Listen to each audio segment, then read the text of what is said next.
Hello, नमस्कार। कोविड-19 के इस मुश्किल घड़ी में बच्चों, हम सभी लोग अपने घरों में रहकर कार्य करने के लिए थोड़ा मजबूर हैं।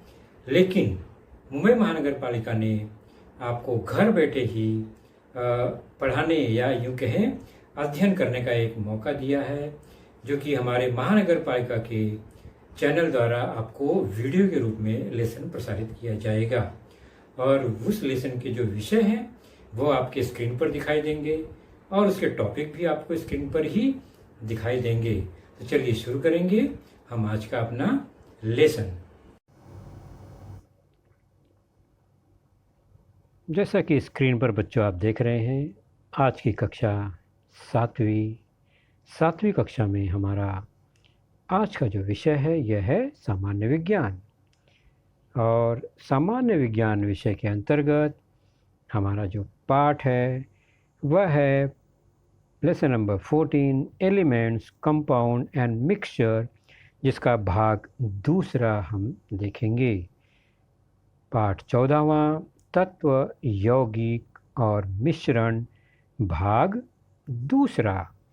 और मैं हूं आपका वर्चुअल मार्गदर्शक Ajay Kumar Maurya, MCGM virtual classroom Dadar से। तो हमने इसके पहले के लेसन में भाग 1 में जो जानकारियाँ ली उसी को आगे बढ़ाएंगे। तो हमने अब तक क्या देखा? पदार्थों की अवस्थाएं। हर पदार्थ सामान्य तौर पर 3 अवस्थाओं में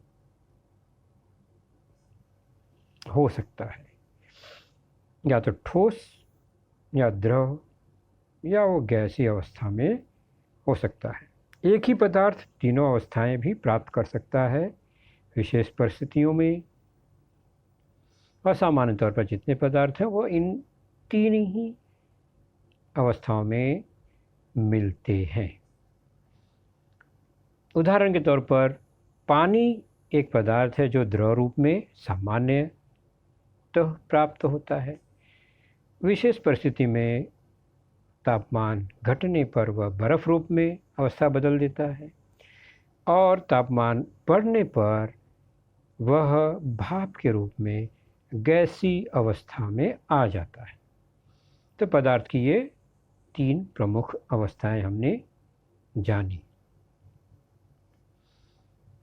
पदार्थ के प्रकार। प्रत्येक पदार्थ 3 प्रकार के कणों से बनते हैं।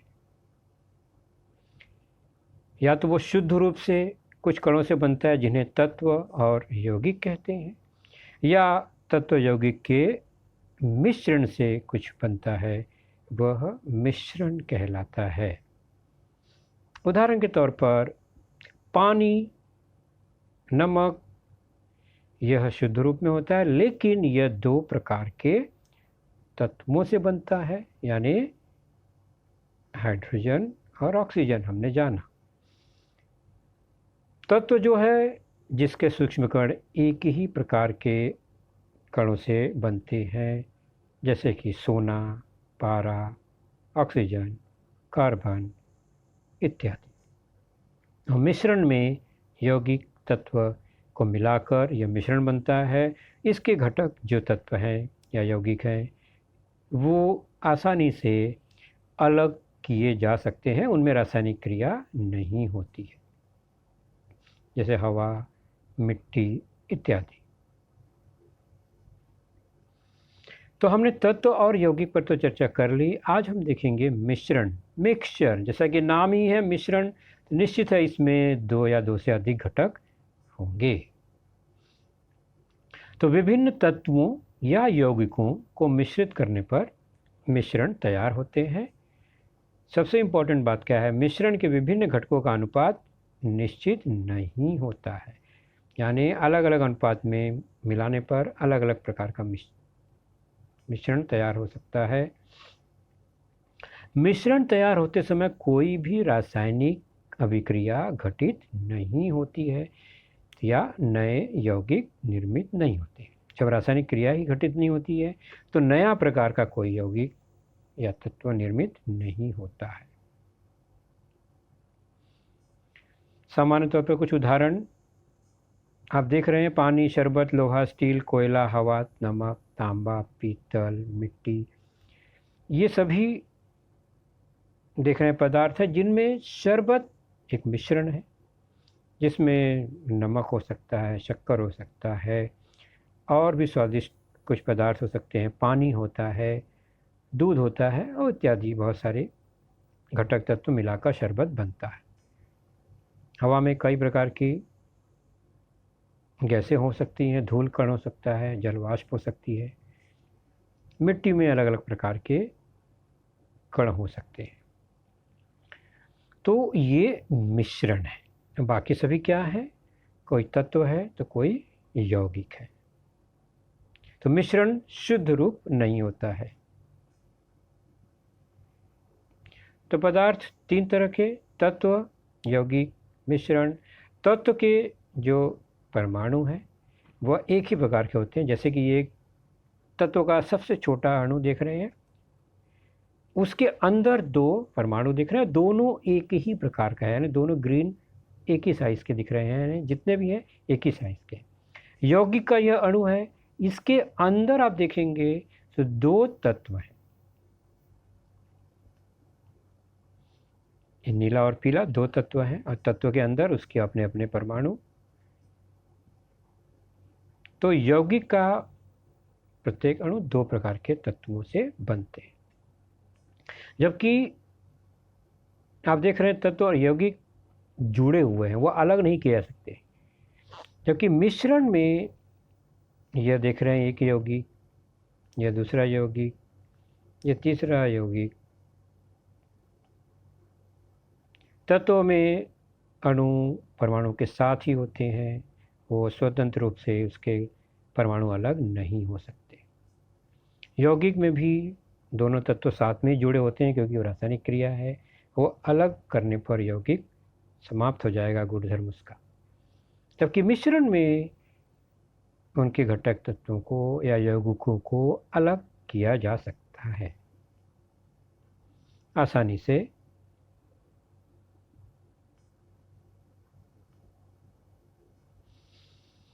तो इस तरह से बंधे होते हैं, जुड़े होते हैं तत्व के घटक, जो सूक्ष्म परमाणु। यौगिक में भी अलग अलग परमाणु एक दूसरे से जुड़ते हैं। मिश्रण में अलग अलग तत्व यौगिक एक दूसरे से कमज़ोर बंध से जुड़ते हैं, मतलब रासायनिक क्रिया नहीं होती, आवश्यकता होने पर ये आसानी से अलग हो जाते हैं।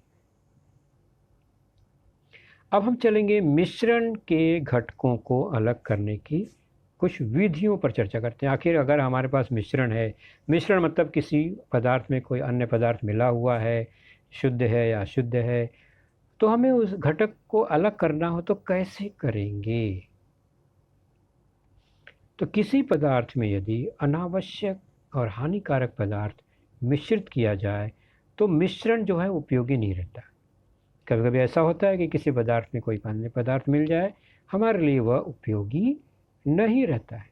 तो ऐसे समय में हम मिश्रण से अनावश्यक घटकों को अलग करते हैं। और हमें पता है, हम अपने घरों में मिश्रण में से अनावश्यक घटकों को अलग अलग तरीके से अलग करते हैं। जैसे कि छानना, आप पानी को छानते हैं तो पानी में से खरपतवार, कचरा जो भी है, मिट्टी के कण, वह अलग हो जाते हैं। उसी प्रकार चालना, चुनना, पछोरना, बीनना, ऊर्ध्वपातन, चुंबक घुमाना, ये सब अलग अलग तरीके हैं अलग अलग मिश्रण में से घटकों को अलग करने के। जैसे कि आप देख रहे हैं, ये है छानना। चाय पत्ती में से चाय के घटक को अलग करते हैं, यानी द्रव अलग हो जाता है, चाय का कण अलग हो जाता है, पत्ती अलग हो जाती है, अदरक होगा तो वह अलग हो जाएगा।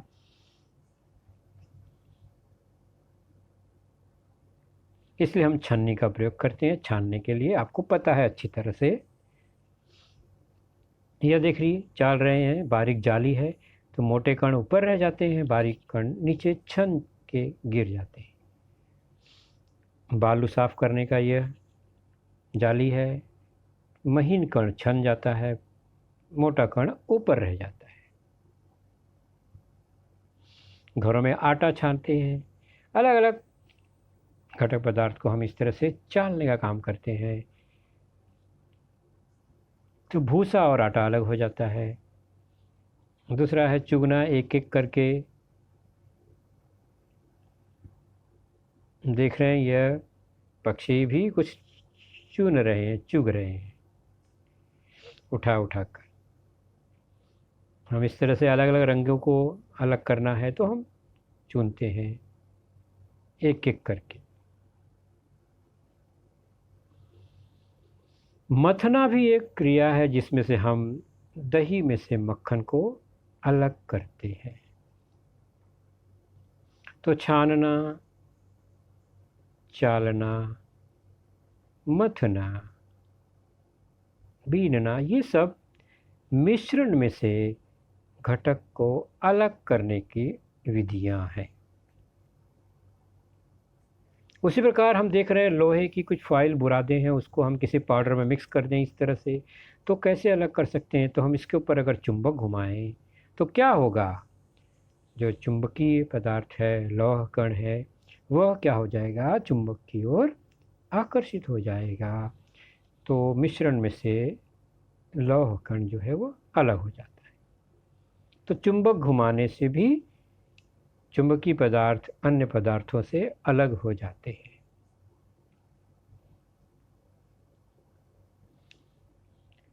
अब हम चलते हैं मिश्रण में से घटकों को अलग करने की कुछ प्रयोगशाला की विधियां। सामान्य घरेलू विधियों से अलग विधि है ये, जिनमें एक नाम है आसवन विधि, डिस्टिलेशन मेथड। दूसरा नाम है पृथक्करण विधि, सेपरेशन मेथड। तीसरा है अपकेंद्रीय विधि, सेंट्रीफ्यूगेशन। और चौथा है वर्णलेखन विधि, क्रोमैटोग्राफी। ये 4 विधि जो कि हम प्रयोगशाला में कर सकते हैं, उन्हीं को हम अब जानेंगे। सबसे पहले डिस्टिलेशन मेथड, आसवन विधि। ये क्या है? तो आसवन विधि, आपने घरों में यह विधि औपचारिक तौर पर नहीं देखा है, लेकिन अनौपचारिक तौर पर देखा है। आपने गर्म पानी उबलते हुए टोप को देखा है, उस पर ढक्कन रखा है और ढक्कन पर पानी की बूंदें इकट्ठा हुआ आपने देखा है। वह एक आसवन विधि का ही एक उदाहरण है। तो अशुद्ध द्रव पदार्थ को शुद्ध करने के लिए आसवन विधि का उपयोग किया जाता है। ध्यान दीजिए, अशुद्ध द्रव पदार्थ के लिए, जैसे नमक और पानी का घोल है, शक्कर और पानी का घोल है, इसमें से नमक अलग करना है, पानी को अलग करना है, तो हम डिस्टिलेशन मेथड का उपयोग करते हैं। कैसे करते हैं? कौन सा गुणधर्म इसमें लागू होता है? तो हमें अच्छी तरह से पता है, किसी भी द्रव पदार्थ को हम ऊष्मा देते हैं तो वह गैस रूप में बदलता है। तो गैस रूप में बदलने से वह अशुद्ध मिश्रण में से वह बाहर निकल जाता है। उस गैस को फिर ठंडा करके हम वापस द्रव में परिवर्तित कर लेते हैं। इस तरह से मिश्रण में से एक पदार्थ अलग हो जाता है। तो द्रव जो मिश्रण है वह ऊष्मा देने पर गैस में बदल जाता है, उसमें से एक पदार्थ द्रव, और गैस को ठंडा करेंगे फिर से वह द्रव में परिवर्तित हो जाता है। तो आसवन विधि में निश्चित है कि द्रव को गर्म करना है तो उसके लिए बर्तन लगेगा। प्रयोगशाला में हम इसे गोल पेंदी वाले एक बीकर में इसका उपयोग या फ्लास्क में इसका प्रयोग करते हैं। ये फ्लास्क है, पर से मुंह खुला है, अंदर हमने मिश्रण डाल दिया, नमक और पानी का घोल। अगर तो गोल पेंदी का यह फ्लास्क जिसमें यह मिश्रण है, नमक पानी का घोल, ऊपर एक कॉर्क लगा देंगे ताकि जो भी कुछ घटक हो गए बाहर ना निकले वहाँ से, लेकिन दूसरी जगह एक पाइप लगाने की जगह है, वहाँ से वह बाहर निकल जाएगा। तो कॉर्क लगा दिया, फिट कर दिया वहाँ से, और तापमापी एक डाल दिया कॉर्क में से, ताकि हमें पता चले कि कितना गर्म हो रहा है यह पानी या घोल, तो थर्मामीटर लगा दिया, तापमापी। जाली चाहिए गोल पेंदी के फ्लास्क के नीचे रखने के लिए, सीधे उसको गर्म करेंगे तो फूट जाएगा, तो जाली रखेंगे। और जाली किस पर रखेंगे? तो स्टैंड पर रखेंगे, तिपाई पर रखेंगे। इस तरह की एक तिपाई है। तो ये सारे सामान एपरेटर्स हमको लगेंगे। तो तिपाई है, तिपाई पे जाली, तिपाई के नीचे बर्नर होगा, और पानी जो भाप बन के निकलेगा वह इकट्ठा कहाँ होगा? तो एक शंकुआकार पात्र लेंगे, फिटिंग के लिए स्टैंड होगा, और गर्म भाप को ठंडा करने के लिए एक संघनित्र होगा, जो एक नली है, उसके दोनों ओर छोटी छोटी टोटियां हैं जिसमें से पानी एक तरफ से आता है, एक तरफ जाता है, और संघनित्र के बीचों बीच एक नली पास होती है, और चारों ओर मोटी वाली संघनित्र है, वहाँ पानी भरा होगा। तो ये संघनित्र, और इस तरह से पानी का फ्लो नीचे दोनों टोटियों में से एक जगह से पानी, ठंडा पानी जाता है और दूसरी जगह से बाहर आता है। पानी का प्रवाह होता रहेगा, पानी ठंडा रहेगा, और वह पानी अंदर वाली नली को भी ठंडा करती रहेगी। तो भाप इस नली से आएगा और नीचे बूंद में परिवर्तित हो जाएगा पानी के कारण। तो यह कुछ साधन थे, इस तरह से उसको अरेंज किया जाता है। आप देख रहे हैं ध्यान से, शंकुआकार पात्र, जैसा कि मैंने बताया, गोल पेंदी का फ्लास्क, संघनित्र है, बर्नर है गर्म करने के लिए, तिपाई उसको रोकने के लिए, स्टैंड है फिटिंग करने के लिए, तापमापी तापमान मापने के लिए, और यह पानी अंत में इकट्ठा इस तरह से होता है। और संघनित्र में पाइप लगा है पानी को का प्रवाह जाने आने के लिए, जाली लगी है ताकि फ्लास्क सीधे बर्नर से गर्म होकर चटक न जाए। नमकीन पानी उसके अंदर भरा है। तो इस तरह से अरेंज होने पर आप ध्यान से देखेंगे कि गर्म होने पर भाप बनता हुआ वह संघनित्र से गुजरते हुए शंकुआकार पात्र में वह ऊर्ध्वपातित जल इकट्ठा हो जाता है घोल में से। तो इस तरह भाप उड़ती है और फिर अंदर संघनित्र तक पहुंचने के बाद वह बूंदों में परिवर्तित हो जाती है। ऐसे धीरे धीरे सारा पानी जो है भाप बन के शंकुआकार पात्र में इकट्ठा हो जाएगा और इस गोल पेंदी के फ्लास्क में नमक बच जाएगा। तो ये पानी इकट्ठा हो गया। कैसे, कहाँ से इकट्ठा हुआ? यह इस नमकीन पानी में से निकल कर, तो नीचे देख रहे हैं नमक धीरे धीरे वहाँ बच जाएगा।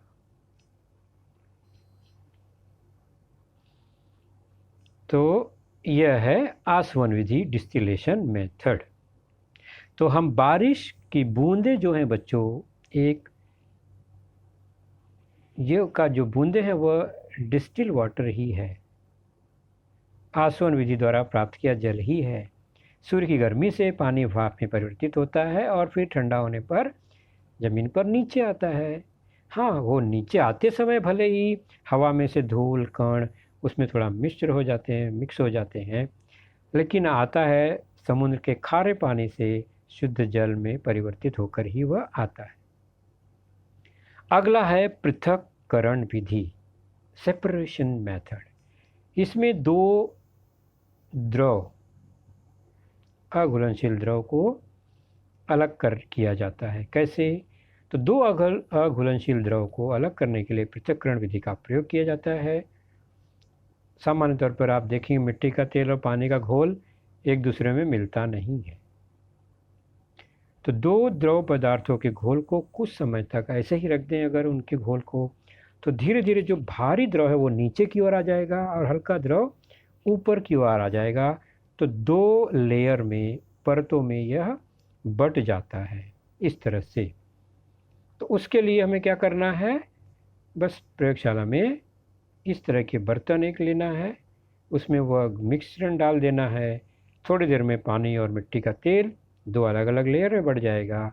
उसमें टोटी लगी है, टोटी चालू कर देंगे तो पानी नीचे बीकर में जमा हो जाएगा और जैसे ही पानी ख़त्म होगा हम टोटी को बंद कर देंगे, मिट्टी का तेल ऊपर रह जाएगा, पानी नीचे आ जाएगा। इस तरह से तो यह आप देख रहे हैं, ये पृथक्कारी कीप बोलते हैं इसे। इसमें टोटी लगी होती है, उसमें हमने यह मिश्रण डाल दिया, दोनों द्रव का, तेल और पानी।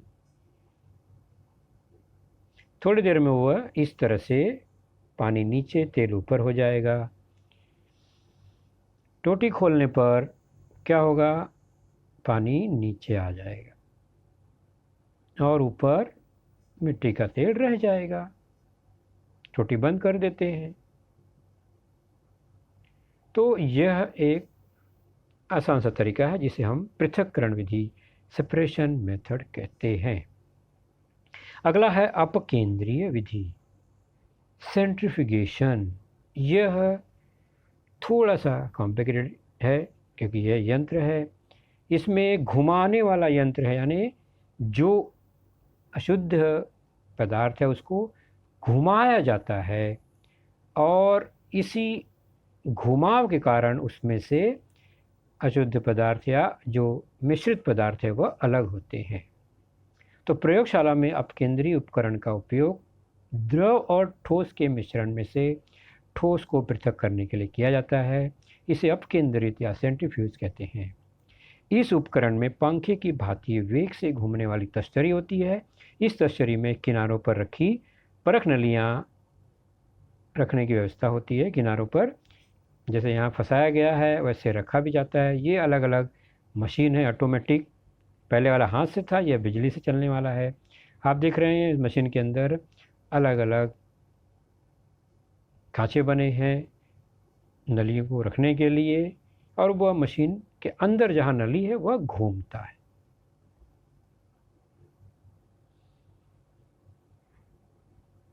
घूमने से द्रव जो पदार्थ है उसके अंदर के मिश्रित पदार्थ, घुलनशील पदार्थ अलग हो जाते हैं। तो कुछ इस तरह से होता है। ये चार नली मान लीजिए लगा दिए, लाल रंग का पदार्थ है इसके अंदर, इस नली में बंद किया गया है और इसे उस मशीन में रख दिया गया है। मशीन क्या करता है, इसे घुमाएगा। ये मिश्रण है एक लाल रंग का और मशीन धीरे धीरे तेजी से घूमता है।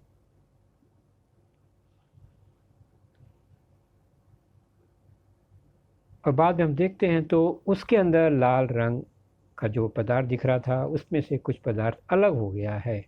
यह रक्त फिल्ट्रेशन में, जिसमें से प्लाज्मा अलग करने के लिए ये किया जाता है। देखिए दो अलग अलग पदार्थ दिखाई दे रहे हैं अभी, पहले जबकि एक ही था। तो यह अपकेंद्रीय विधि है। आखिरी है यहाँ पर आपके पुस्तक में वर्ण लेखन विधि, क्रोमेटोग्राफी। सिंपल सी विधि है यह। एक ही विलयन में दो या दो से अधिक अघुलनशील पदार्थों को अलग करने के लिए वर्ण लेखन विधि का प्रयोग करते हैं। स्याही में मिश्रित घटक को अगर अलग करना हो तो कैसे करेंगे, तो यह कौन से फार्मूले पे काम करता है। तो जो अलग अलग पदार्थ होते हैं बच्चों, वो किसी भी द्रव में अलग अलग तरीके से अलग अलग समय से घुलते हैं और पेपर पर चिपकने की क्षमता भी अलग अलग होती है। उसी गुणधर्म द्वारा हम यह प्रयोग करते हैं। जैसे यह एक छन्नक ब्लॉटिंग पेपर है, उस पर स्याही की बूंद इस तरह से अगर गिरा दी जाए तो हमें एक ही स्याही दिखाई देती है। अब क्या करते हैं, इस कागज़ को हम एक बीकर जिसमें पानी भरा होता है उसमें इस कागज़ को फिट करते हैं। ये ऊपर एक स्टैंड है कागज़ को चिपकाने के लिए, फिट करने के लिए प्रयोग में। तो उसको इस तरह से फिट कर देंगे, पानी में डुबा देंगे, टाचनी लगा दिया हमने पिन, तो ये स्याही है। थोड़ी देर में क्या होगा, स्याही के अंदर जो विविध घटक हैं वह धीरे धीरे छन्नक कागज़ पर फैलने लगेंगे अपने अपने गुणधर्म के हिसाब से।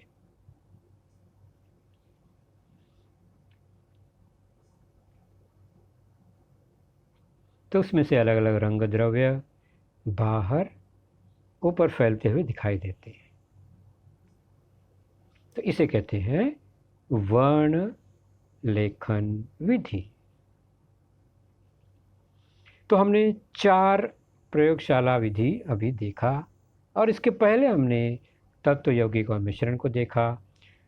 तो उसी पर आधारित ये स्वाध्याय है, दोनों लेसन को मिलाकर, दोनों वीडियो को मिलाकर। सिंपल सा जोड़ो मिलाओ है। समूह अ है स्टेनलेस स्टील, चांदी, भुना हुआ चकली का आटा, नमक, कोयला, हाइड्रोजन। दूसरी ओर है अधातु, यौगिक, मिश्रण, तत्व, मिश्र धातु और धातु। कुछ आप पदार्थों को देखेंगे तो इसमें से उसके कुछ अलग अलग टाइप मिलेंगे, यानी लगेगा कि इसके 2-2 उत्तर हो सकते हैं, लेकिन एकदम सटीक उत्तर जो बैठेगा उसी से मिलाना है। तो स्टेनलेस स्टील मिश्र धातु है, लोहे के साथ अन्य धातु होते हैं। चांदी शुद्ध धातु है। भुना हुआ चकली का आटा, उसमें कई आटे मिक्स होते हैं, मिश्रण। नमक एक यौगिक है, सोडियम और क्लोरीन को मिलाकर। कोयला जो है वो धातु नहीं है, अधातु। हाइड्रोजन जो है एक तत्व है। तो इस तरह से हमारा स्वाध्याय भी आसानी से पूरा हो गया। तो बच्चों, आपने देखा आज का लेसन, उसके प्रमुख मुद्दों को ध्यान से बार बार दोबारा देखकर समझने का प्रयास कीजिए, क्योंकि एक बार देखने पर किसी को भी वो पूरा मुद्दा समझ में नहीं आता। तो जैसे ही हम 2 बार 3 बार देखेंगे तो हमें वह समझ में आने लगेगा। और इसके आगे की जानकारी जो होगी बच्चों, वह निश्चित ही हमारे अगले वीडियो में होगी। तो उस वीडियो को देखने के लिए, उसकी सूचना प्राप्त करने के लिए जो नीचे सब्सक्राइब का बटन होता है उसे ज़रूर प्रेस कीजिए और नोटिफिकेशन ऑन रखिए, ताकि जैसे ही हमारा लेसन चैनल पर डाला जाएगा आपको वह तुरंत प्राप्त होगा। तो अपना ख्याल रखिए, सुरक्षित रहिए। Thank you.